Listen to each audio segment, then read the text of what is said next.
Saya menulisnya sampai menangis itu. Karena saya tidak menyangka seorang presiden yang saya dukung sejak menjadi calon gubernur DKI, kemudian menjadi calon presiden 2014 ya. Dan ketika saya menjadi dubes di Tunisia juga, saya juga tetap mendukung beliau walaupun nggak boleh kampanye sama Bu Menlu ya. Kemudian kok bisa berubah 180 derajat. Dari seorang yang tadinya Jokowi adalah kita ya, itu menjadi seorang yang seperti Raja Jawa kecil ya, yang ingin membangun dinasti. Itu unbelievable buat saya. Kritik yang paling baik itu adalah dari pendukung atau dari teman. Karena kritikan itu akan membangun, bukan untuk menjatuhkan. Dalam politik, ketika namanya demokrasi formal di parlemen itu nggak jalan, yang terjadi apa? Parlemen jalanan.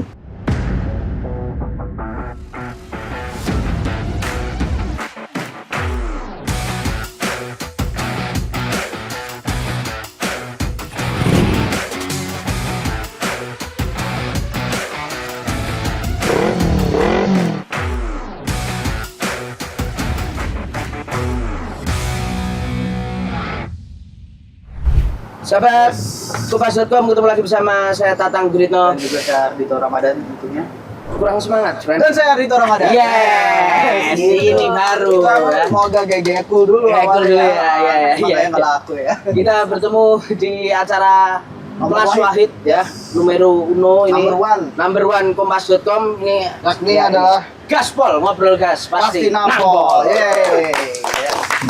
Ini kita kedatangan tamu cukup spesial nih. Spesial, cendekiawan bangsa. Cendekiawan, Yes. iya. Cendekiawan Bukan sekedar bangsa. guru apa, cendekiawan. Cendekiawan bangsa. Mantap banget ya. Mantap ya itu. Cendekiawan Ini bangsa. kita kedatangan Prof.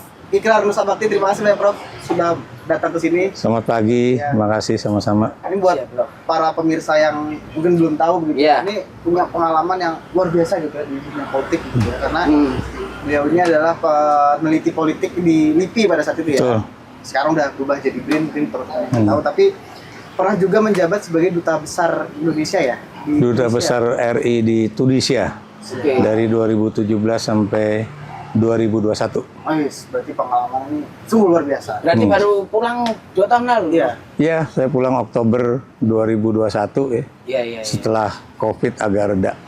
Oh, oke. Nah, ini sahabat Kompas.com juga ini Prof Ikrar ini akhir-akhir ini tulisannya sering kita lihat di Kompas.com, Kompas, Harian Kompas Yes, juga ya. di media massa lah Di ya. media massa, dan juga ini cukup ya menjadi salah satu figur yang mengkritisi dinamika yang terjadi di perpolitikan akhir-akhir ini. Ya mungkin banyak yang nggak tahu, saya nulis di Kompas itu sejak 1983. Jadi tulisan saya tuh mungkin sudah mendekati 100 artikel di Kompas. Nah, makanya itu tadi kita sematkan Jadi saya bukan 2 hari kemarin saya nulis di Kompas kemudian sekarang jadi orang terkenal, enggak juga. Ya, proses. Ya. Cuman memang tulisannya beberapa waktu lalu memang cukup menjadi ini juga Perbincangan ya. perbincangan. Mana judulnya yang kemarin itu Kuasa memanggul lupa. Dalam bahasa Jawanya itu kuoso nggendong lali atau mire nggendong lali. Tapi itu menarik Prof, kalau kita berangkat dari situ dulu Prof. Ya. Kalau saya baca tulisan dari Prof Ikrar waktu itu tulisannya dimunculkan sebelum putusan MK. Betul. Soal usia capres-cawapres 40 tahun atau boleh boleh berada dalam jabatan publik ya, yang dipilih elected official ya. Yang dipilih dari pemilu gitu. Dan di situ cukup kritis juga Prof Ikrar menyikapi atau melihat dinamika. Saya menulisnya sampai menangis itu. Kenapa sampai bisa? Karena saya tidak menyangka seorang presiden yang saya dukung sejak menjadi calon gubernur DKI, kemudian menjadi calon presiden 2014 ya. Dan ketika saya menjadi dubes di Tunisia juga, saya juga tetap mendukung beliau walaupun nggak boleh kampanye sama Bu Menlu ya. Kemudian kok bisa berubah 180 derajat. Dari seorang yang tadinya Jokowi adalah kita ya, itu menjadi seorang yang seperti Raja Jawa kecil ya, yang ingin membangun dinasti itu unbelievable buat saya. Makanya saya menulis seperti itu. Ya. Tapi sebagai orang yang mungkin sudah mendukung Presiden Jokowi gitu, Ya. sejak dia menjadi gubernur sudah cukup lama. Ya. Dan kemudian kita melihat dinamika hari ini, mungkin apa sih Prof yang Prof lihat dan kenapa Prof akhirnya justru jadi pihak yang akhirnya sekarang mengkritisi Ya. Presiden Jokowi sendiri? Ya. Dari hari-hari ini apa yang mungkin Prof lihat dari Anda jangan lupa ya, kritisan atau kritik yang paling baik itu adalah dari pendukung atau dari teman. Karena kritikan itu akan membangun, bukan untuk menjatuhkan. Satu ya, saya juga seorang Muslim ya, dan dalam Islam itu Anda tahu ada yang istilahnya amar ma'ruf nahi munkar ya, mengajak kebenaran dan menghindari sesuatu yang batil, yang buruk lah itu. Sebenarnya intinya itu. Dan Anda tahu ya, persoalan kuasa memanggul lupa itu bukan cuma ajaran Jawa kuno, tapi ajaran di dalam politik Barat pun juga ngajarkan seperti itu. Saya beri contoh misalnya ya, Abraham Lincoln itu juga pernah mengatakan, kalau Anda mau menguji orang, berilah dia kekuasaan. Itu. Jadi karena apa? Karena orang kalau udah berkuasa itu suka lupa. Lupa tentang dirinya sendiri, lupa akan sumpah yang dia ucapkan, lupa kepada teman, lupa dari mana dia berasal ya. Dan kemudian saya tutup dengan kalimat yang sangkan paraning dumadi. Itu suka diucapkan oleh teman-teman juga yang pendukung Jokowi yang orang Jawa gitu kan. Anda tahu kalau sangkan paraning dumadi itu kan kalau di dalam Islam itu bisa innalillahi wa inna ilaihi rajiun. Tapi juga bisa juga mengatakan Anda tuh berasal dari mana dan nantinya akan pergi kemana gitu loh. Itu termasuk dalam artian politik ya. Misalnya Anda tuh darinya siapa, kemudian ini nanti Anda mau menjurus kemana gitu. Jadi itu yang makanya saya tulis seperti itu ya. Dan saya tidak cuma menggunakan gagasan kekuasaan dalam budaya Jawa yang ditulis oleh Ben Anderson ya, karena kebetulan saya berasal dari ilmu politik ya. Walaupun program studi saya sebenarnya hubungan internasional, tapi kami semua di UI dulu sebelum belajar hubungan internasional belajar dulu politik, sistem politik Indonesia lama, yaitu sistem politik Jawa ya, kemudian juga sistem politik Indonesia baru ya, dan kemudian baru kita belajar hubungan internasional. Dari Ben Anderson itu mengatakan ya, bahwa kekuasaan itu utuh, bulat, tidak terbagi-bagi ya. Ini orang Jawa tuh begitu. Kemudian kekuasaan itu berasal dari atas ya. Apakah dia dapat pulung ya? Anda tahu pulung ya? Itu tanda-tanda kekuasaan, atau Anda dapat wangsit gitu kan. Saya beri contoh misalnya ya, saya bukan jorok nih. Ini saya karena ini kita ngomong sama anak muda ya. Bagaimana misalnya Ken Arok mendapatkan kekuasaan dari Tunggul Ametung ya, raja yang sebetulnya dia harus jaga dan harus pokoknya dia adalah punggawa keraton dari kerajaan, karena kebetulan dia melihat ada cahaya di bagian atas dari kakinya Ken Dedes gitu kan. Kalau saya bisa ngomong yaitu di pahanya Ken Dedes. Wah, ini berarti kalau saya harus mendapatkan kekuasaan itu ya, dan udah ada tanda-tandanya di pahanya Ken Dedes, mau nggak mau dia bunuh. Dan Anda tahu dia bukan cuma membunuh Tunggul Ametung, dia juga membunuh Empu Gandling yang membuat keris itu sendiri, dan keris itu juga akhirnya membunuh dia ya. Bahkan berapa tuh? Kalau nggak salah 7 keturunan itu. Jadi itulah kenyataan ya. Nah kalau Barat kan nggak begitu. Barat itu mengajarkan pada kita kekuasaan itu didapat melalui suatu proses interaksi antara calon penguasa dengan yang dikuasai, gitu kan. Makanya kalau Anda lihat ya, di dalam diri Pak Jokowi itu menurut saya ada dua hal ya.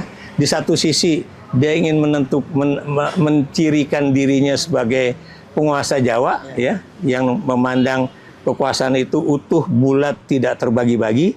Jadi dia nggak bisa nerima tuh bahwa ada kekuasaan eksekutif, legislatif, dan yudikatif ya. Karena buat dia tuh semuanya harus di bawah dia. Makanya dia bisa mempengaruhi Mahkamah Konstitusi, apalagi adiknya tuh ketuanya adik ipar ya. Tapi di lain pihak dia juga ingin mengatakan pada rakyat bahwa kekuasaan itu adalah berasal dari interaksi sosial. Makanya dia bilang, ya nanti kita lihat aja apa keinginan rakyat dan sebagainya. Tapi orang kan tahu rakyat yang mana yang mengusulkan Gibran menjadi calon wakil presiden itu kan elit gitu loh, ya. Kemudian rakyat yang mana juga yang nanti kemudian menyetujui Gibran akhirnya terpilih menjadi wakil presidennya Prabowo gitu. Kenapa saya mengatakan demikian? Karena Anda tahu ya Pak Jokowi itu menghadapi dua wajah yang berbeda. Dia memiliki kalau yang menurut saya tuh suatu dramaturgi. Ya, dia ini sekarang lagi menjadi pemain watak dari seorang aktor film gitu ya. Itu. Kenapa saya katakan pemain watak yang punya dua muka ya? Ke depan kepada masyarakat itu tadi bilang bahwa ini nanti tergantung rakyat. Ya. Saya nggak ikut-ikut, padahal kita tahu bagaimana dia cawe-cawe untuk menjadikan Gibran menjadi, nanti kita bisa mendalami itu. Tapi kemudian kalau Anda lihat ya, di belakang layar dia punya wajah yang berbeda. Ya, saya beri contoh ya, mengapa terjadi kalau dia mengatakan bahwa saya akan netral, wah dia ajaklah 3 calon presiden itu makan siang bareng. Itu untuk mengatakan pada rakyat tuh, lihat kan, ya, lihat kan, saya presiden, 3 calon presiden saya ajak makan bareng dan itu dalam situasi rileks, ketawa-tawa kata Ganjar kan. Tapi dua orang ini ya, nggak baik Ganjar maupun Anies Baswedan masih tetap menyuarakan apakah Anda bisa netral, gitu kan? Dia ngomong juga kepada para penjabat ya, gubernur, wali kota, bupati, awas ya semuanya harus netral. Baru berapa hari ngomong gitu, apa yang terjadi di Gianyar? Jadi ini begini, saya ingin ngomong juga kepada Anda yang teman-teman generasi muda ya, Gianyar adalah lumbungnya dari pendukung Jokowi, ya. Pendukung PDIP dan khususnya pendukung Jokowi. Pada 2019, pemilu presiden 2019, itu Gianyar memberikan dukungan 97%, tertinggi di Indonesia. Ya. Anda bisa bayangkan mengapa itu teman-teman dari PDIP sakit hati, kenapa kok kemudian baliho Ganjar Mahfud MD dipindahin ya. Pejabat gubernur udah bilang enggak, kita nggak pindahin kok, kita geser. Lah, apa bedanya dengan Anda copot dan kemudian Anda geser ya? Nggak ada bedanya. Apa maksud saya? Realitasnya baliho itu nggak ada di situ. Dicopot dipindahkan dari tempatnya. Betul, itu bukan cuma di tempat di mana Jokowi datang loh ya, tapi sepanjang jalan dari tempat acara, kemudian Batu Bulan sampai Denpasar itu bendera-bendera dan juga balihonya itu hilang. Untung orang masih berani ngomong, kalau enggak ya pasti orang nganggap itu suatu hal yang biasa. Nah ini beda kan dengan ketika dia ke Sumatera Barat. Ya. Balihonya Prabowo Subianto dengan Gibran Rakabuming Raka malah muncul gitu kan. Ya. Atau baru dipasang kan. Nah di mana kemudian yang tadi saya katakan kenetralan itu yang sampai bilang bahwa dia melakukan apa yang disebut dramaturgi ya. Makanya kemudian jangan-jangan ada di antara Anda nih atau ini yang pembawa acara ini yang kemudian menjadi sutradara kan. Bagaimana lo mesti berada di dalam di depan masa lo mesti ngomong begini gitu kan. Ntar di belakang masa gimana gitu. Tidak lagi gitu. Jangan-jangan dia juga belajar atau mungkin jangan-jangan nih saya ngomong jangan-jangan saya bukan menuduh ya. Jangan-jangan ada konsultan politik dari Filipina ya yang mengajarkan dia begitu. Kenapa konsultan politik dari Filipina? Karena Anda tahu Bongbong ya, Marcos Junior itu terpilih menjadi presiden Filipina tahun lalu itu melalui media sosial ya, melalui pencitraan ya. Dan jangan-jangan karena dia lihat Bongbong aja bisa begini, berarti anak gua juga bisa dong gitu kan. Gitu loh maksud saya. Jadi Siap. seperti itulah yang terjadi ya. Dan saya juga nggak tahu apakah kemudian juga banyak yang dikatakan orang ya, termasuk juga tuh kemarin ada anggota DPD dari Bali mengatakan ada campur tangan asing ya. Apakah juga ada campur tangan asing yang ingin memecah belah Indonesia dan kemudian bisa dikuasai atau dipengaruhi ya masa depannya. Siap. Prof, Ya. tapi Ya. Prof tadi sudah banyak panjang lebar bercerita tentang netralitas Pak Jokowi yang mungkin agak diragukan lah ya kira-kira. Ya. Tapi secara idealnya, secara teorinya, apakah mungkin seorang presiden petahana itu akan netral untuk memastikan Pergantian kuasa. mempengaruhi pergantian kekuasaan itu, berkaca dari sejarah Indonesia gitu, ada Pak Harto, ada Saya sebelum masuk ke situ, saya ingin menjelaskan kepada Anda ya, kalau Anda pernah nonton film ya, All the President Men Ya. di Amerika Serikat. Jadi dua wartawan, satu New York Times, satu lagi dari mana gitu ya, saya lupa namanya. Tapi saya kemudian nonton filmnya ya. Saya nonton film itu tahun 78 ketika saya menjadi mahasiswa di FISIP UI. Dan itu gedung bioskopnya awalnya penuh. Di daerah Senen tuh saya nonton. Anda tahu gedung bioskop itu dari penuh sampai akhirnya itu tinggal mungkin 10%. Karena orang pikir, wah, All the President Men, ini akan seru nih filmnya nih. Seperti Rainbow misalnya gitu mungkin ya, Prof. Nggak taunya isinya apa? Isinya tuh dialog. Dialog. Tentang apa? Tentang bagaimana Presiden Richard Nixon yang sedang berkuasa itu kemudian meminta intelijen negara untuk masuk ke kantornya Partai Demokrat ya, dan kemudian apa istilahnya tuh ingin mempengaruhi proses itulah ya. Jadi itulah yang terjadi. Dan akhirnya kemudian terjadilah terus dianggap sebagai skandal yang disebut dengan skandal Watergate ya. Dan akhirnya Nixon diberikan pilihan, lo gue impeach atau lo mundur. Dan Nixon memilih mundur atau lengser. Makanya kemudian digantikan nama Ford kalau nggak salah ya. Jadi itu. Nah dalam kasus Indonesia ya adalah ya, saya beri contoh nih ya. Ini bukan lagi-lagi bukan saya memihak, tapi ini fakta politik ya. Tahun 87 Megawati itu diminta sama Mas Suryadi, Ketua Umum PDI, untuk masuk Partai Demokrasi Indonesia. Begitu Megawati masuk menjadi anggota PDI, apa yang terjadi? Itu langsung suara PDI peng naik. Tahun yang itu pemilu 87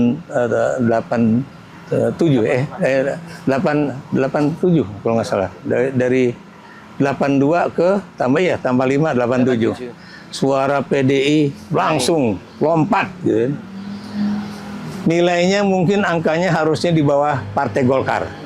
Tapi karena PDI itu memang sudah dipatok nggak boleh tinggi daripada Partai Persatuan Pembangunan ya. Makanya akhirnya tetap nilainya di bawah Partai Persatuan Pembangunan P3. Rezim ya ini. Yang natok rezim supaya jangan kemudian muncul. Dan apa yang terjadi? Pak Harto kemudian mengadu domba ya antara Suryadi dengan Mega ya, dan akhirnya yang Mega tadinya sama Mas Suryadi itu sangat dekat, akhirnya konflik ya, termasuk juga peristiwa 27 Juli ya. Itu jadi itu menunjukkan betapa seorang penguasa bisa campur tangan ya. Tapi ini kayak zaman SBY juga gitu kan. Ini Demokrat kan bisa dari 2004 angkanya berapa, 2009 melonjak sampai 300%, tapi kemudian 2014 ya begitu lawannya Jokowi dia turun drastis jadi tinggal berapa. Anda bisa lihat datanya di hasil pemilu-pemilu itu ya. Dan selama ini kalau menurut saya seperti juga dibicarakan oleh mantan Menteri Hukum dan HAM ya, yang dari sekarang guru besar di Makassar itu, apa namanya ini? Hamid Awaludin ya, ketika dia diwawancarai acara Rosi itu, dia mengatakan kan, dan itu saya setuju ya, bahwa cuma Megawati yang tidak pernah menggunakan kekuasaannya untuk mengubah hasil pemilu pada 99 itu ya. Jadi ya itulah yang terjadi pada 2004 juga ya. 99 dia baru kemudian masuk, tapi 2004 dia sedang di puncak kekuasaan, tapi not a single word atau strategi ataupun taktik ya untuk kemudian pemilu itu bisa menguntungkan dia secara politik elektoral gitu. Artinya berarti kalau dari contoh Prof. Ikrar tadi, akhirnya Jokowi seperti apa, Prof? Akhirnya ketika kita melihat dalam konteks bahwa Pak Jokowi masih berkuasa dan kemudian anaknya mengikuti kontestasi gitu. Nah. Artinya apakah mungkin di sini ada dugaan dari Prof. Ikrar bahwa ya karena mungkin justru anak sulungnya ini maju ketika dia masih menjabat. Nah, Presiden sangat mungkin tidak netral. Jadi atau bahkan tidak mungkin netral. Sebelum saya jawab pertanyaan Anda ya, Presiden itu kalau Anda lihat ya, kalau Anda mau jadi pengamat atau jadi wartawan yang investigatif reporting, Anda harus hitung berapa kali Presiden ngomong begini dan kemudian adakah contending statement ya, atau pernyataan yang bertolak belakang atau berlawanan satu sama lain. Presiden pernah mengatakan Gibran itu masih muda, nggak logis berpacu, nggak punya pengalaman, dan dia juga pasti nggak masuk karena itu kan batasnya 40 tahun. Ya nggak? Belum eligible pada saat itu ya? Tidak eligible ya to become a candidate. Tapi Anda lihat belakangan ya, terus kemudian Presiden juga katanya mau menggabungkan Ganjar dan Prabowo untuk maju ya. Dan itu ditolak oleh Mbak Mega katanya gitu kan. Terus kemudian siapa namanya nih, Erick Thohir ya, ditawar-tawarin, ayo maju-maju. Dan jawaban Erick pada saat itu, saya mau tapi itu kalau cocok sama saya gitu kan. Tapi kan Erick juga dulu ngomong gitu loh ya. Nah, jadi itu yang terjadi. Tapi Anda lihat ya, masuklah kasus itu ke MK ya. Yang kemudian yang orang mempermasalahkan bukan persoalan batas umur. Kenapa kok ada tambahan frase? Ya. Apa namanya, yang 40 tahun ditolak tapi ada frase pernah menduduki jabatan yang dia peroleh melalui pemilihan. Ya itu kan. Dan kemudian jabatannya itu pokoknya kepala daerah. Tanpa kemudian apakah itu gubernur, bupati atau wali kota. Makanya itu yang kemudian dua hakim konstitusi mengatakan kalau dia pernah menjadi gubernur atau sedang menjadi gubernur, fine. Bagaimana kemudian Pak Jokowi mengatakan itu kan urusan MK, tanya sama MK. Pertanyaan saya, kalau you ketua Mahkamah Konstitusi dan saya Presiden Republik Indonesia, kita ngobrol nggak? Ya, jadi itu, jadi apa namanya itu? Ngobrol nggak antara kakak dan adik ipar, ya.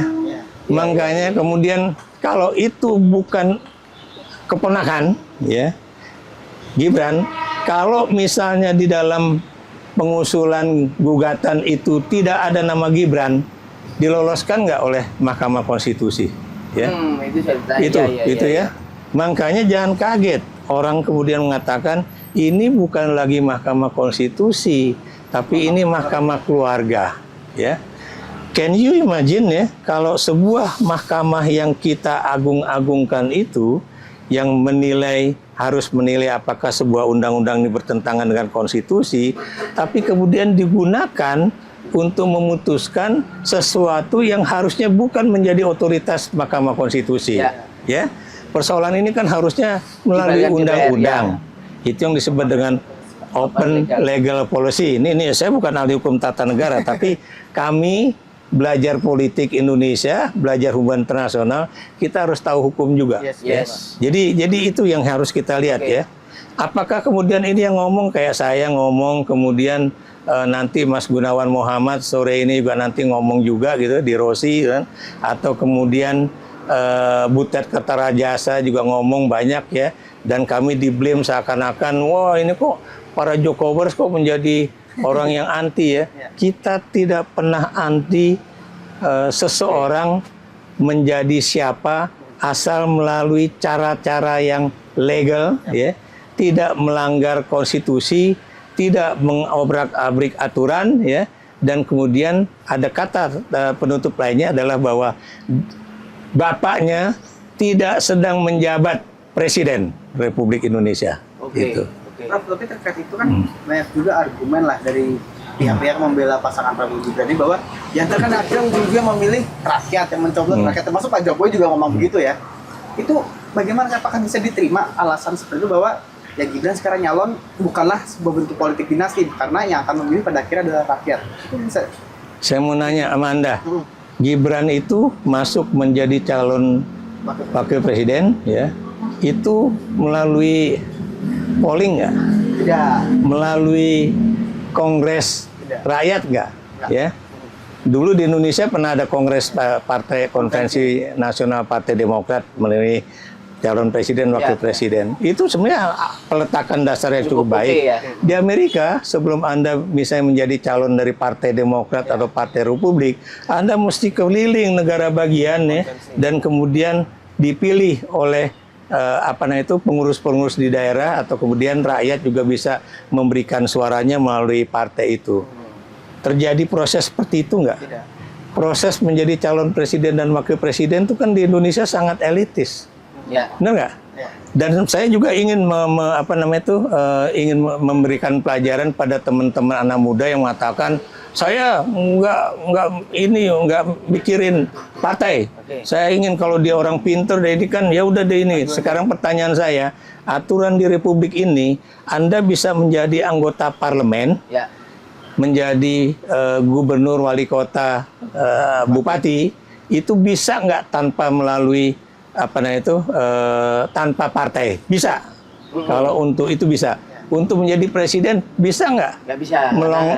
Langsung lenggang kangkung tanpa partai.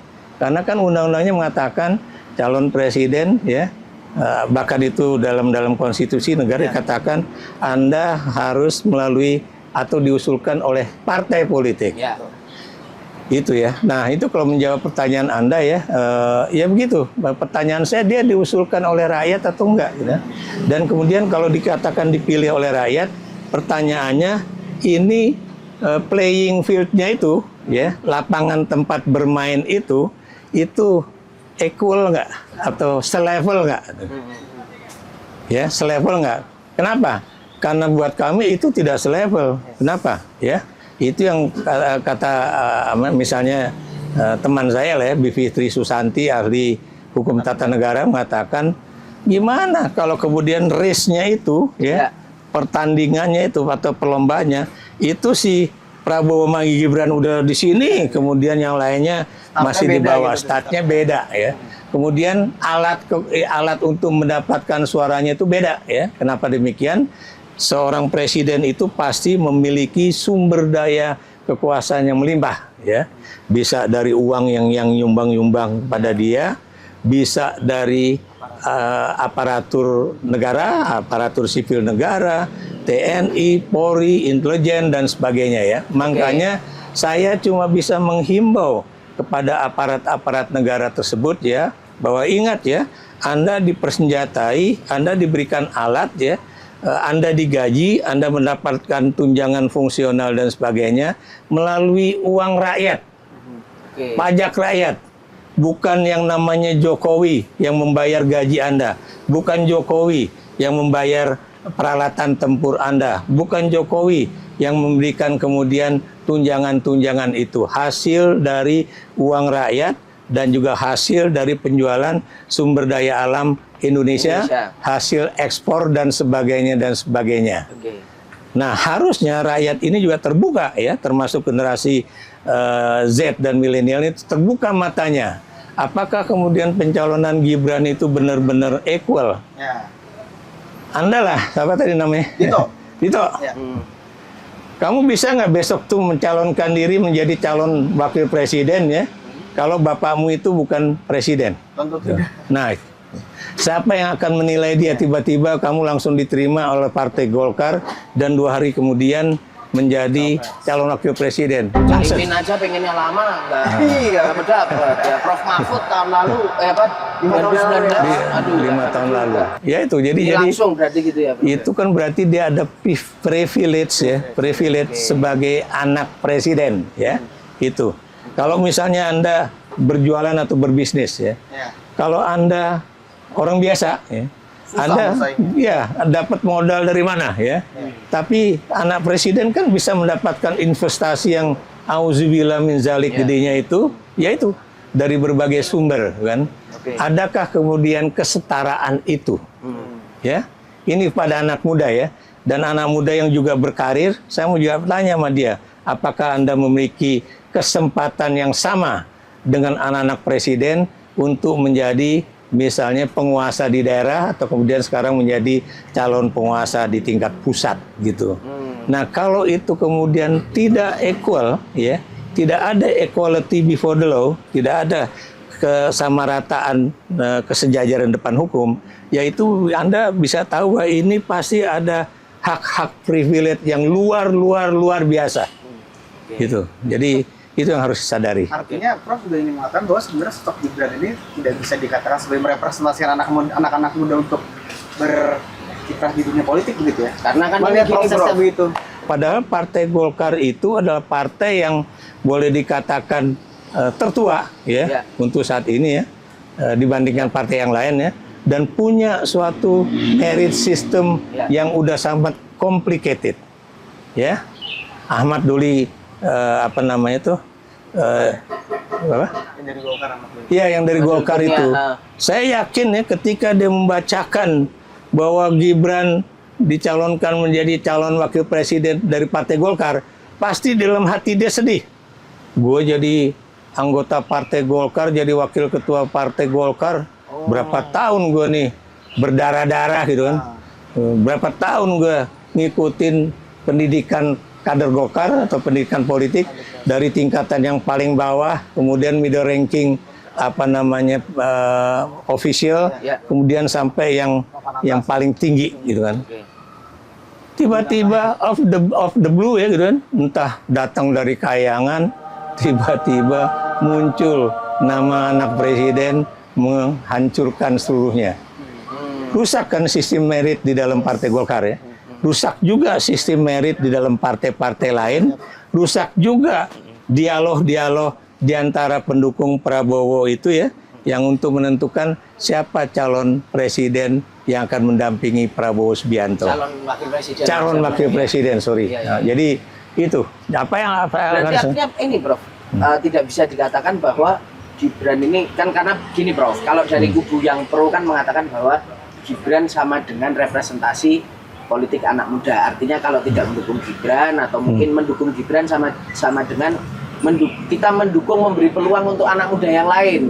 Nah, itu berarti enggak ya, Prof? Sekarang saya mau tanya itu, kalau memang itu setara, mungkinkah anak dari orang biasa ya, tanpa embel-embel jabatan, baik itu jabatan bapaknya jenderal, bapaknya menteri, bapaknya pernah jadi sedang wakil presiden, bapaknya sedang menjadi presiden, bisa nggak ya anak-anak muda itu yang tadi saya katakan berkarir dari bawah menjadi anggota partai, menjadi kemudian pengurus partai atau menjadi petugas partai, tiba-tiba langsung dalam 2 hari tanpa melalui proses kaderisasi langsung menjadi calon wakil presiden ya.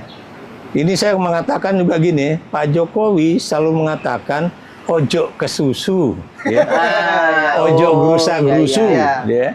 Kepada calon mendukung. Nah, sekarang saya juga balikin kepada Pak Presiden ya. Kenapa sih Anda kok ke susu, gerusa-gerusu untuk menjadikan Gibran menjadi calon wakil presidennya Prabowo? Buat saya di kepala dia memang inilah waktu yang paling tepat karena dia hanya bisa menjadi calon wakil presiden dan nanti terpilih menjadi wakil presiden ketika saya sedang berkuasa. Karena Presiden SBY mau naikin AHY aja menjadi Gubernur DKI Jakarta aja nggak berhasil. Belum berhasil, ya. Karena dia udah bukan lagi presiden, Ya. gitu kan. Kemudian Anda sebut siapa lah kalau dikatakan Prabowo bilang bahwa wah saya juga dinasti, saya bilang bukan. Kenapa? Dia menjadi anaknya Pak Sumitro Joyo Hadikusumo, dia juga cucu dari Pak Margono, pendiri Bank Nasional pertama ya. Itu deh Pak Margono tuh pendiri Bank BNI 1946 ya. Tahun 1946, 1 tahun setelah Indonesia merdeka ya. Pak Cum itu ya, Pak Sumitro Joyo Hadikusumo itu adalah begawan ekonomi Indonesia ya. Terlepas dari proses politik yang dulu juga pernah rame dengan Bung Karno. Tapi yang jelas itu prosesnya panjang. Prabowo biar bagaimanapun ya, walaupun dia terkena kasus HAM ya buat saya, dia kan juga pernah mengalami proses menjadi Letnan Jenderal TNI yang panjang. Nggak mungkin dia lulus AMN atau AKABRI hari ini, 2 hari kemudian dia Letnan Jenderal. Coba saya tanya sama Pak Prabowo, itu terjadi nggak? Siap. Nah, itu loh. Minum dulu Prof. Iya. Prof ya. Kayak ini Prof ya. Iya, itu agak tegang juga ini ya. Aduh, kita minum dulu kali ya. Nah Prof, ini udah seger lagi kali ya sekarang ya. Jadi gini loh, janganlah kemudian teman-teman generasi muda ya berpikiran naif ya, seakan-akan dia mewakili anak muda. Kalau mewakili anak muda, kenapa kok anak-anak muda yang lain itu tidak mendapatkan kesempatan? Ini saya ngomong terus terang. Prof. Data dari Oke, Prof. Gimana, Prof? Anda baca laporan penyidikan lembaga penyidikan ekonomi LPM dan ekonomi dan manajemen UI ya, LPM FEB sekarang namanya Fakultas Ekonomi dan Bisnis Universitas Indonesia. Lembaga itu baru aja mengeluarkan suatu tulisan ya, salah seorang penulisnya itu dekan Fakultas Ekonomi dan Bisnis yang mengatakan it is highly likely ya, ada suatu kemungkinan besar Indonesia pada 2045 tidak akan menjadi negara yang ekonomi maju. Ya. Indonesia Kita akan keluar dari apa tuh middle income trap ya gitu ya. Kenapa demikian? Satu, dia bilang ya, pertumbuhan ekonomi Indonesia itu stagnan, sama angkanya paling tinggi 5,3.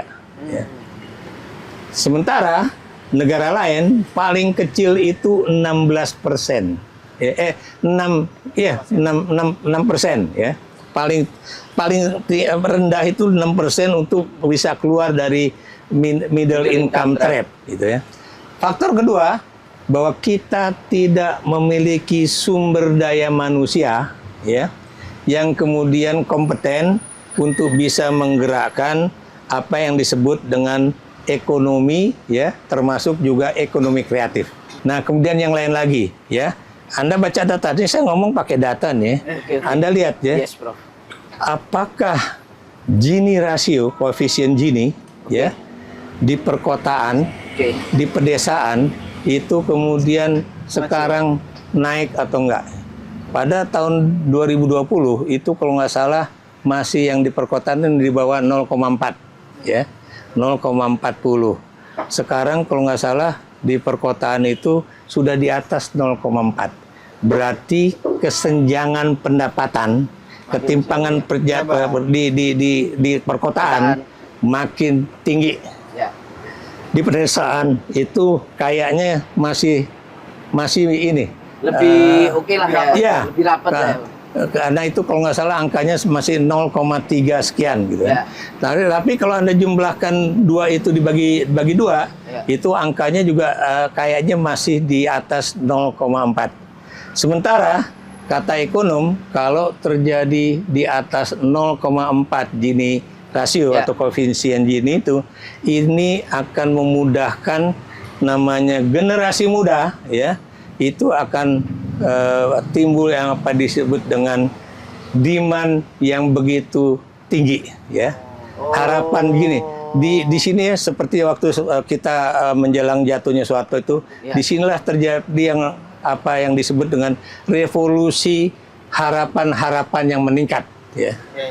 Dan kalau itu nggak terpenuhi, Anda tahu ya, kalau parlemen nggak bisa menyerap aspirasi mereka, parlemen juga tidak bisa mendelegasikan atau memperjuangkan aspirasi mereka, apa yang terjadi dalam politik ketika namanya demokrasi formal di parlemen itu nggak jalan, yang terjadi apa? Parlemen jalanan, bener nggak? Ya. Anda tahu apa yang dilakukan oleh presiden sekarang? Dia hanya memberikan ikan, bukan memberikan kail. Apa yang saya katakan ya? Anda lihat, dia janji pokoknya nanti begitu uang turun mulai Desember, ya, Anda akan mendapatkan bantuan langsung tunai Rp400.000 per bulan, benar nggak? Ya. Akan mendapatkan bantuan beras sekian kilogram per keluarga. Apa artinya itu? Anda tahu untuk itu dia mengimpor beras dari berbagai negara yang nanti Anda lihat angkanya, auzubillah min zalik ya, itu kalau nggak salah puluhan triliun rupiah, ya. Dan Anda tahu kalau udah begini, bukan mustahil rakyat di grassroots people akan melihat, oh hebat nih Jokowi, masih ini nih kayak Sinterklas nih kan. Bagi-bagi. Ini kan juga bagian dari kampanye menjelang pemilu 14 Februari 2024 ini. Sementara yang bukan berada di pemerintahan, ya dari mana duitnya gitu kan. Jadi itu ya. Jadi kenapa kemudian kok baru keluar Desember ya? Kalau 2 bulan aja tuh udah ya, mepet, paling nggak mepet pada pemilu ya. Prof, tapi tadi menarik, Prof, seperti ini bahwa ketika saya minum dulu sambil nunggu. Ketika elit-elit politik partai ini mungkin tidak bisa membawa aspirasi masyarakat, akan muncul parlemen jalanan gitu. Ini mungkin kita bisa berkaca pada peristiwa tahun 98 dulu ya, ketika ya kita tahu DPR dikendalikan oleh kekuasaan, lalu juga situasi ekonomi sosial juga lagi bergejolak juga ya, krisis moneter pada saat itu. Dan kok bisa dilihat ya sekarang juga merangkak mulai ada kenaikan harga BBM, kemungkinan bisa terjadi, harga dolar juga sudah mulai naik. Apakah mungkin ini bisa jadi ujung ceritanya bakal sama seperti 98? Artinya akan ada pemakzulan presiden kah? Mungkin nggak itu bisa diper? Jadi gini ya, memakzulkan presiden ini memang tidak mudah, ya. Pemakzulan itu akan terjadi apabila ada suatu krisis nasional besar ya, yang kemudian dianggap bisa mengancam negara, gitu kan. Nah kemudian ya sebetulnya kan si Masinton Pasaribu ya, itu kan udah akan mengajukan hak angket, ya, hak untuk melakukan penyelidikan, ya. Dan kenapa penyelidikan? Karena memang ada hal yang boleh dikatakan patut dipertanyakan. Apa relasi kekuasaan, apa relasi hubungan keluarga ya antara presiden dengan Mahkamah Konstitusi atau ketua Mahkamah Konstitusi, sehingga kemudian keluarlah putusan MK yang banyak dipertanyakan orang tersebut ya. Jadi itu, dan buat saya sah ya. Sah, kenapa kemudian itu terjadi? Karena memang itu objeknya kan di situ ya. Dan kemudian kalau itu masuk di dalam parlemen, itu memang belum tentu keluar ke impeachment secara langsung. Tapi kalau kemudian ini ditambah dengan situasi ekonomi rumah tangga, ya, saya bilang ekonomi rumah tangga di seluruh bagian wilayah Indonesia itu udah benar-benar parah ya. Itu saya rasa pasti ini akan terjadi kegerahan. Itu yang tadi saya katakan juga ya. Anda lihat koefisien Gini ya, rasio koefisien Gini-nya itu udah benar-benar 0 di atas 0,4, dan kalau udah 0,4 itu tadi saya bilang akan terjadi kegerahan itu ya. Makanya kalau ini nggak bisa ditangani ya, Anda bisa bayangkan apa yang akan terjadi juga ya. Jadi bisa aja itu terjadi. Cuma masalahnya apakah kemudian Mahkamah Konstitusi sebagai benteng dari usulan impeachment itu ini untuk kemudian mencegah terjadinya impeachment presiden seperti yang terjadi pada era Gus Dur ya. Ini akan menilai. Ya. Cuma persoalannya Orang Mahkamah beda juga. Konstitusinya itu akan berubah apa enggak? Ya. Ya. Apakah melalui Mahkamah Kehormatan MK ini kemudian muncul putusan dari Mahkamah Kehormatan yang kemudian mencopot Ketua Mahkamah Konstitusi atau bagaimana? Ya kan? Kalau Mahkamah Konstitusinya independen, itu mungkin dia akan mengatakan ya silakan DPR dan MPR itu go ahead, gitu. Bisa aja. Nah, ini Presiden ini sekarang sedang merasa beliaulah yang ada di atas angin, yang tadi saya katakan kekuasaan dia itu bulat, utuh, tidak terbagi-bagi, menguasai tiga trias politika itu dan menguasai kekuasaan negara di bidang eksekutif ya. Yang saya katakan itu adalah dia menguasai ASN, polisi, TNI, intelijen dan sebagainya. Oke. Anda harus ingat ya, sekuat-kuatnya kekuasaan bila rakyat menghendaki, saya menggunakan kalimat beliau juga ya, bila rakyat menghendaki bisa aja dia jatuh atau menyatakan saya lengser. Kenapa demikian ya? Presiden Jokowi ini kan merasa dia bisa memerintahkan polisi, TNI dan sebagainya. Tapi Anda tahu dia bukan komandan langsung, bukan panglima langsung yang kemudian bisa memberikan komando kepada institusi-institusi ini. Kan harus melalui panglima atau kepala staf angkatan darat atau siapapun ya. Nah, ini kan cuma ilusi kekuasaan aja ya. Anda tahu ya, dia menguasai TNI. Ini kalau yang sekarang nih, kalau nanti panglimanya ganti, KSAD-nya ganti, ini kan cuma baru berapa bulan menjelang pemilu, ya. Dibandingkan Soeharto yang udah menguasai institusi TNI selama 32 tahun, ya, atau taruhlah dia menguasai TNI Polri selama 10 tahun, Pak Harto yang 32 tahun aja akhirnya bisa lengser. Akibat dari apa? Karena memang tadi saya katakan desakan dari rakyat udah demikian besar, keadaan ekonomi Indonesia juga sedemikian parah ya. Kayak sekarang nih rupiah udah anjlok, indeks harga saham gabungan udah merah ya, termasuk saya juga rugi banyak. Yang punya duit banyak rugi, yang punya duit dikit juga rugi ya. Apalagi rakyat kecil yang tidak punya kapasitas ekonomi untuk hidup dalam situasi yang makin parah ini. Jadi itu aja. Saya nggak mendorong ke arah sana. Saya cuma ingin mengatakan ya, bahwa akhirnya yang namanya ABRI dulu ya, itu akhirnya dia give up untuk menjaga penguasa dan kemudian mereka menyatu dengan rakyat dan terjadilah peristiwa 98 itu ya. Anda lihat ya, itu kan pintu gedung DPR MPR itu kalau misalnya Pak Wiranto pada saat itu tidak memberikan lampu hijau untuk dibuka, gimana bisa masuk ya? Nggak bisa masuk. Kemudian kalau para menteri akhirnya mengatakan saya mundur kan, Pak Harto bilang ya udah kalau semuanya mundur ya udah aku lengser aja gitu kan.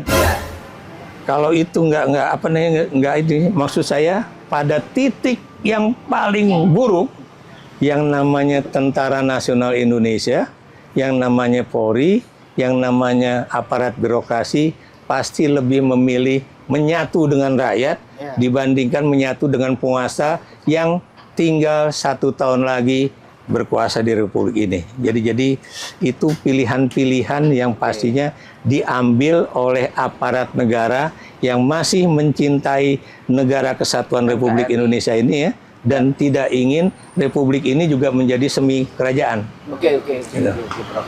Nah, kita beralih ke persoalan politik yang sekarang juga lagi rame nih, Prof. Adalah soal setelah Gibran maju jadi cawapres, kemudian kita lihat bahwa situasi berubah terutama di kubu atau di internal PDIP. Dan sekarang PDIP beberapa minggu belakangan kesannya menjadi kritis terhadap Presiden Jokowi, menjadi oposisi. Banyak juga yang kemudian menganggap bahwa manuver Gibran ini adalah manuver keluarga Jokowi yang kemudian membuat jarak antara Pak Jokowi dengan Bu Mega.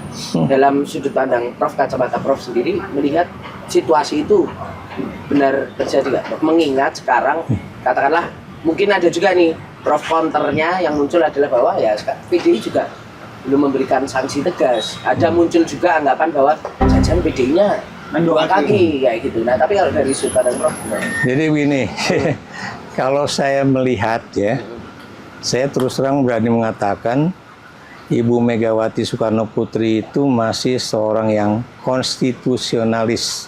Oke. Karena kebetulan Jokowi itu diusung oleh PDIP, Gibran juga diusung oleh PDIP, ya. Bobi Nasution juga diusung oleh PDIP, makanya perintah dari Mega itu masih harus kamu jaga 3 orang ini sampai masa jabatannya selesai. Oke.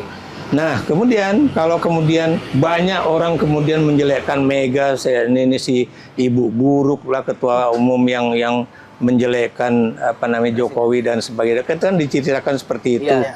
Dan Jokowi yang baik dan sebagainya. Dan memang dalam PDIP itu ada yang garis keras ya. Maksud saya kayak Sekjen ini kan, Hasto ini kan kalau ngomong keras banget tuh. Tapi ada juga yang tetap ingin mempertahankan konsep Jawa yang disebut dengan mikul dhuwur mendem jero ya. Jadi dia tetap menjaga presiden ini sebagai orang yang harus dijaga marwah presidennya ya, supaya kemudian ini jangan sampai dia pokoknya terguling dengan sangat memalukan ya, karena biar gimana pun ini adalah masih anak dalam tanda kutip ya, Megawati sendiri atau anak ideologisnya Bung Karno. Tapi pertanyaan saya, apakah Ibu Megawati juga masih melihat bahwa Jokowi itu bisa tetap menjalankan apa yang dia janjikan di Ancol tahun 2014 ya, atau 2013 akhir itu, di mana dia membacakan My Dedication of Life-nya Bung Karno. Wasiat Bung Karno bahwa saya memiliki dedikasi untuk kemudian mendapatkan posisi jabatan ini hanya untuk sebenar-benarnya atau sepenuh-penuhnya kepentingan negara bangsa Indonesia.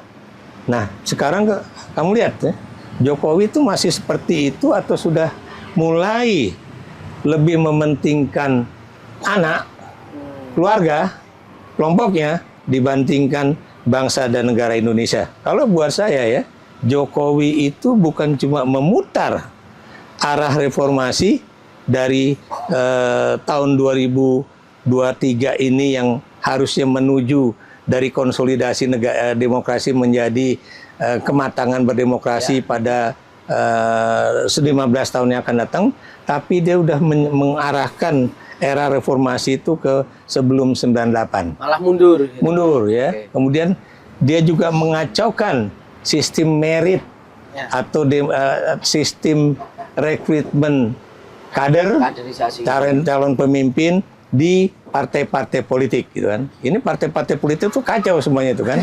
Benar ini karena Anda tahu ya, di partai politik Indonesia itu ya, memang semua partai itu kan melakukan pengkaderan. Tapi saya berani mengatakan 2 partai politik yang benar-benar melakukan pengkaderan secara serius itu adalah Partai Demokrasi Indonesia Perjuangan yang memiliki sekolah partai dan juga Partai Keadilan Sejahtera yang garisnya garis Islam. Gerindra enggak.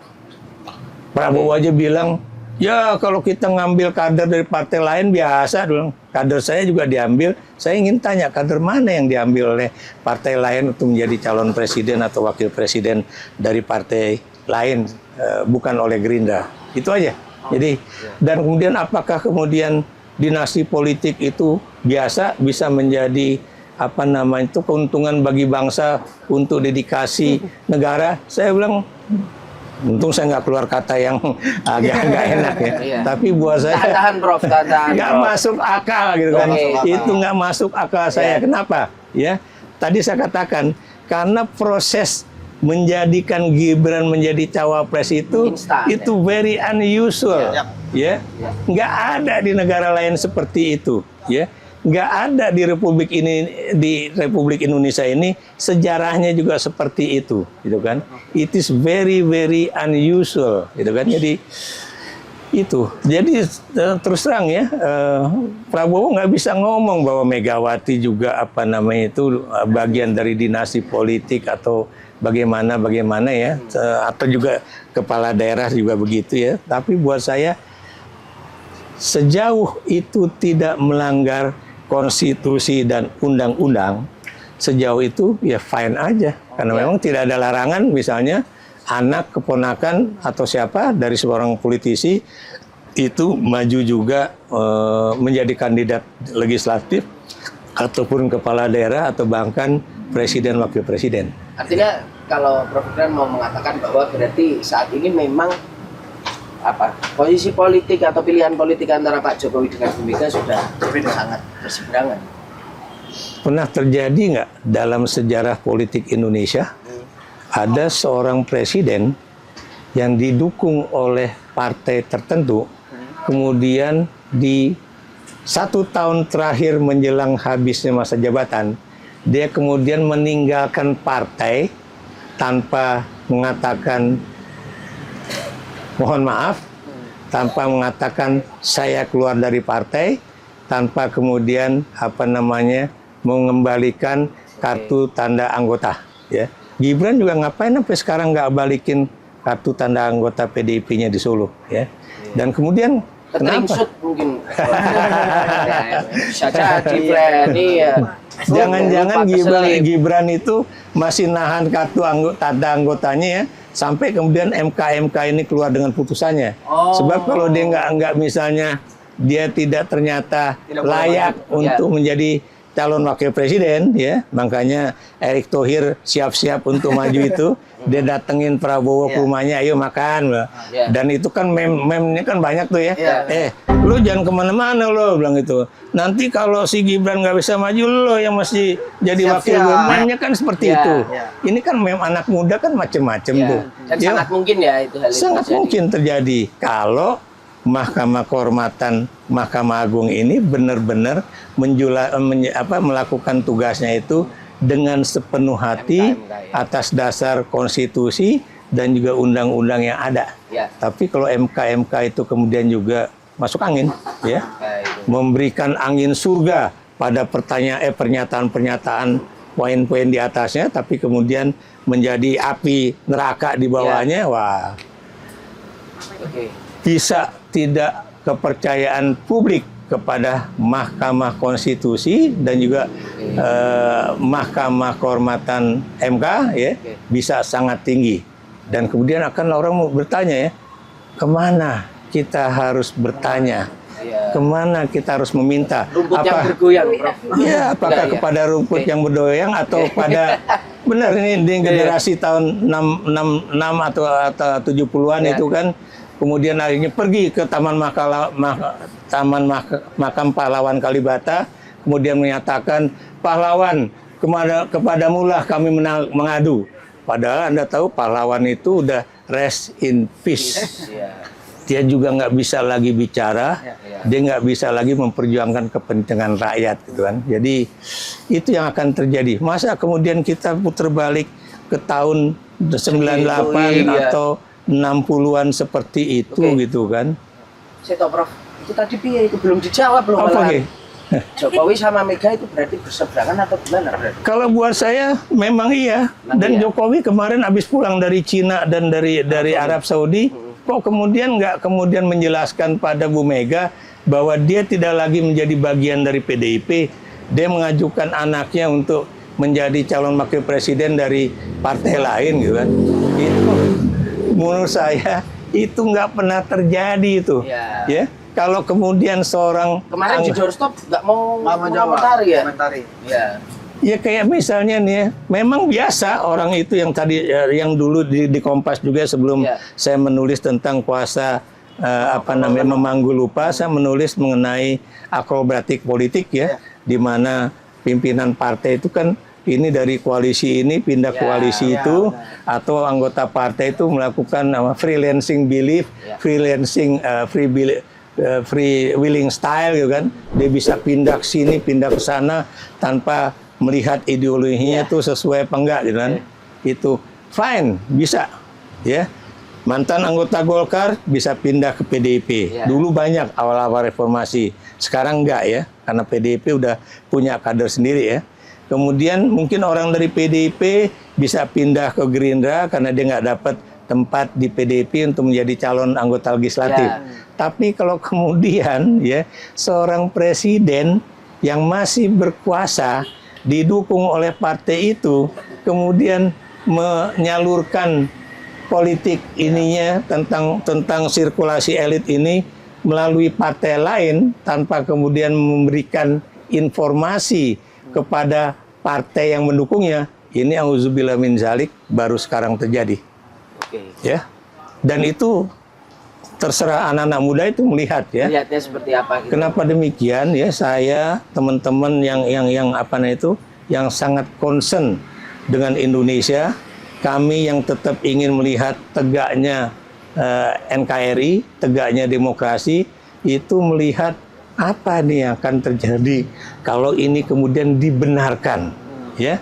Bagaimana itu yang namanya berpolitik itu, Boyo, ada etika, ya. Berpolitik itu ada moral politik. Kita bukan didikan dari Machiavelli yang mengajarkan kepada seorang penguasa ya bahwa Anda lebih baik ditakuti dibandingkan dengan dicintai. Kalau Anda harus memilih apakah dicintai rakyat atau ditakuti, lebih baik ditakuti. Karena katanya kalau dengan ditakuti rakyat itu akan nurut gitu kan. Tapi kalau itu dicintai, belum tentu rakyat akan misalnya menerima legitimasi dia atau kemudian menerima juga kekuasaan dia dan sebagainya. Nah, inilah yang sekarang terjadi di Indonesia ya. Dan karena itu saya mengajak kepada generasi-generasi muda ya, generasi Z atau generasi milenial, cobalah Anda membuka wacana berpikir Anda ya. Oh ya. Kita sudah sangat panjang sekali membicarakan sosok Pak Presiden. Mungkin ada pertanyaan pamungkasan nih. Pertanyaan udah banyak ngomongin Pak Presiden, Pak Jokowi. Kalau ada pesan mungkin yang ingin disampaikan oleh Prof. Ikrar kepada Pak Jokowi, khususnya menjelang pemilu ini, apa Prof mungkin bisa disampaikan? Satu yaitu tadi ya, janganlah Anda kemudian menghancurkan reputasi dan legasi yang Anda tinggalkan untuk Republik ini. Ya. Itu dalam artian apa nih proyek-proyek strategis nasional. Itu tadi saya bilang depan yang kasat mata, oke. Tapi bagaimana dengan yang non material seperti misalnya peningkatan sumber daya manusia Indonesia supaya bisa menjadi apa namanya itu manusia-manusia yang memiliki kapasitas mumpuni lah, intelektual dan pengetahuan, ahli dalam bidang digital dan apa namanya itu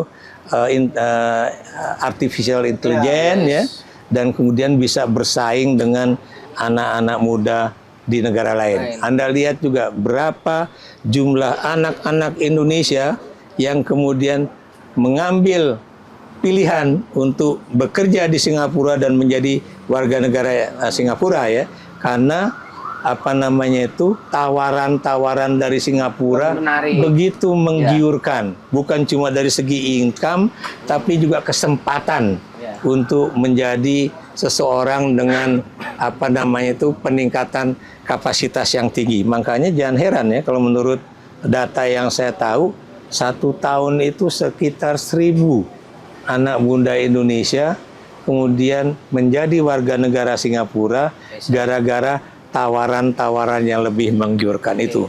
Jangan juga kemudian Bu Sri Mulyani itu juga terkaget-kaget berapa ratus anak-anak yang mendapatkan beasiswa LPDP yang kemudian nggak pulang ke negeri sendiri ya, dan tapi kemudian memilih bekerja di negara orang ya. Jadi apa yang ingin saya katakan ini adalah kenapa? Karena mereka memang tidak memiliki kesempatan yang boleh dikatakan memberikan dia kebahagiaan. Jangan Anda lupa ya, sebagai seorang intelektual, itu yang namanya kebahagiaan itu bukan cuma dihitung dari materi, Ya. tapi juga dihitung dari opportunity, kesempatan, ya. akses gitu kan. Jadi untuk misalnya naik secara vertikal atau kemudian melakukan mobilitas horizontal. Jadi mobilitas itu kan bisa vertikal, bisa horizontal, ya. Selama kesempatan-kesempatan itu boleh dikatakan kurang Ya. dibandingkan dengan kesempatan di negara lain, jangan salahkan anak-anak muda itu untuk kemudian memilih bekerja bahkan menjadi warga negara di negara tetangga atau di Negara lain. Eropa ataupun di Amerika Serikat ataupun di Australia. Jadi itu, dan saya yang ingin mengingatkan juga bahwa janganlah nafsu untuk kekuasaan itu begitu berlebih sehingga kemudian bangunan demokrasi kita itu dihancur luluhkan, diobrak-abrik hanya ingin kemudian memperpanjang kekuasaan dia melalui anak-anak dan mantunya, ya. Sebab mungkin saja, lagi-lagi mungkin saja dia bisa menguasai untuk saat ini. Tapi apa yang akan terjadi, ya, citra, legacy Anda sebagai Presiden Republik Indonesia dalam bidang yang tadi saya katakan imaterial itu benar-benar mungkin terburuk dalam sejarah presidensi di Indonesia. Siap. Luar biasa. Luar biasa. Iya, Siap, Prof siap. Ikrar. Itulah. Siap. Terima kasih banyak, Prof. Untuk Sama-sama. kuliah 16 SKS-nya. Cendekiawan. Cendekiawan bangsa memang seperti ini gitu ya. Intelektual gitu. Apa? Langsung didengar Pak Jokowi. Langsung Insya dari Allah. Jokowi. Nanti untuk kata-kata ini Prof akan kita cut, kita kirim ke istana nitip ini ke istana ini Prof. Dan KSP. Terima kasih Prof. Yes. Sama-sama. Semoga selalu sehat dan bisa terus menyumbangkan Amin, amin, pemikiran- amin, amin. pemikiran untuk Amin. mengawal Ya, demokrasinya. Semoga ya. kita bisa menjaga lah ya Amin. bangsa ini ke depan gitu. Terima kasih sekali lagi Prof. Sehat-sehat selalu. Sama-sama. Juga para pemirsa, terima Ya, kasih dan sudah sahabat Kompas.com, sahabat friend. Kompas Ya. menyaksikan acara ini. Terima kasih Terima sudah kasih. bersama kita semuanya ya. Ya, tetap jaga kewarasan jelang tahun Tetap politik jaga ya. kewarasan. Kurangi Jaga hate comment persatuan ya. dan kesatuan bangsa, jaga NKRI tetap menjadi negara kesatuan Republik Indonesia dan bukan negara kerajaan Indonesia. Oh yes. Negara keluarga. Ya. Ya. Oke, saya Tata Cita. Oke, Tuan. Tetap tegas, tetap nampol.